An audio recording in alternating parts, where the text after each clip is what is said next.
निवडणुकीची घोषणा, याद्यांचा घोळ कायम।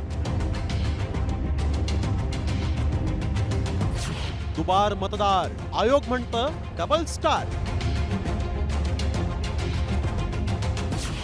पत्रकारांच्या प्रश्नावर आयोगाची भंबेरी।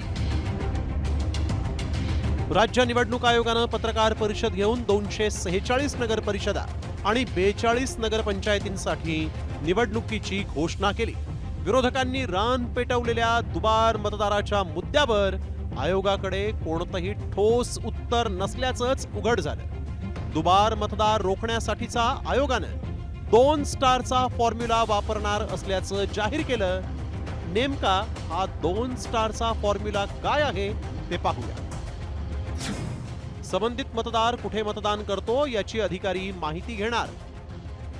मतदाराचं नाव, लिंग, फोटो, पत्ता सर्व बाबी तपासल्या जाणार। 2 ठिकाणी नाव असल्यास मतदाराच्या इच्छेनुसारच एकाच ठिकाणी मतदान करता येणार। मतदान केंद्रावर इतर कुठेही मतदान न केल्याचं प्रतिज्ञापत्र घेतलं जाणार। मात्र शौचालयात नोंदवलेला मतदार कुठला हा राज ठाकरेंचा प्रश्न पत्रकारांनी विचारल्यानंतर निवडणूक आयोगाची चांगलीच भंबेरी उडाली।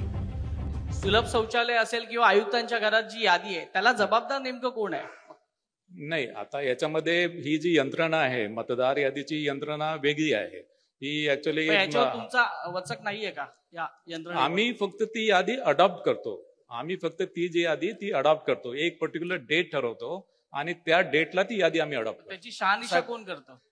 सर, शहानिशाचे जे प्रकार आहेत ते सांगितलं मी। दुबार मतदार असतील तिथे आम्ही बघतो, चुकीच्या प्रभागामध्ये गेला ती आम्ही बघतो, नाव इन्क्लूड झालं नाही, विधानसभा मतदार यादीमध्ये नाव आहे पण याच्यामध्ये नाही आहे ते इन्क्लूड करतो, काही क्लरिकल मिस्टेक्स असेल, एरर असेल ते इन्क्लूड करतो। ज्या ठिकाणी जागा नाहीये त्या ठिकाणी मतदार झालं का?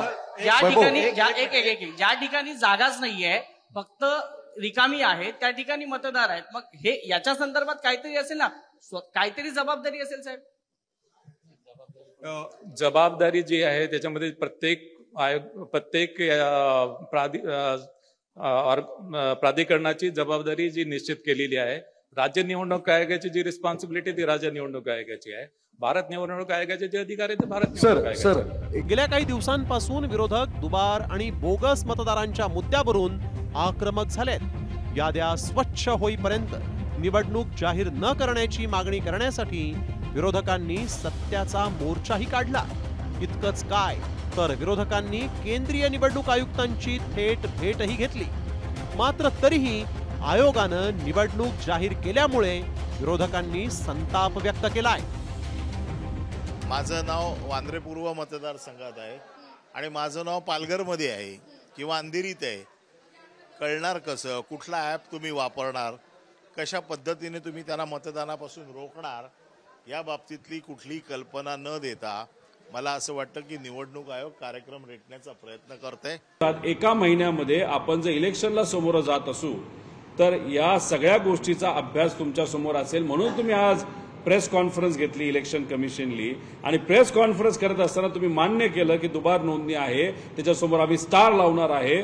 तर माझं आव्हान आहे इलेक्शन कमिशनला, पुढच्या 2-3 दिवसामध्ये किती स्टारवाले किती लोक आहेत एवढी तरी यादी तिथं जाहीर तुम्ही करा।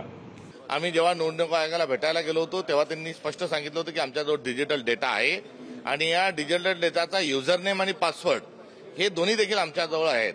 त्यामुळे एव्हानाच त्यांनी ही संपूर्ण यादी दुरुस्त करायला पाहिजे होती। आता 2 तास काय 3 स्टार कशाला देताय? एकंदरीत सगळा हा कारभार 10 नंबरी आहे, एवढं मात्र खरं। दुबार मतदारांना रोखण्यासाठी निवडणूक आयोगानं समोर आणलेला डबल स्टारचा तोडगा विरोधकांनी धुडकावून लावला। दुबार मतदार असल्याचं आयोगाला मान्य असल्यामुळेच त्यांनी 2 स्टारचा तोडगा काढलाय। त्यामुळे मतदार याद्या स्वच्छ करूनच निवडणुका का घेतल्या नाहीत, या 2 स्टारच्या तोडग्यामुळे दुबार मतदारांना रोखता येणार का, असे अनेक प्रश्न यामुळे उपस्थित झाले। ब्युरो रिपोर्ट, साम टीव्ही न्यूज। आता isakal.com आहे देशातील नंबर 1 ची मराठी न्यूज वेबसाईट। प्रत्येक अपडेटसाठी isakal.com ला नक्की भेट द्या।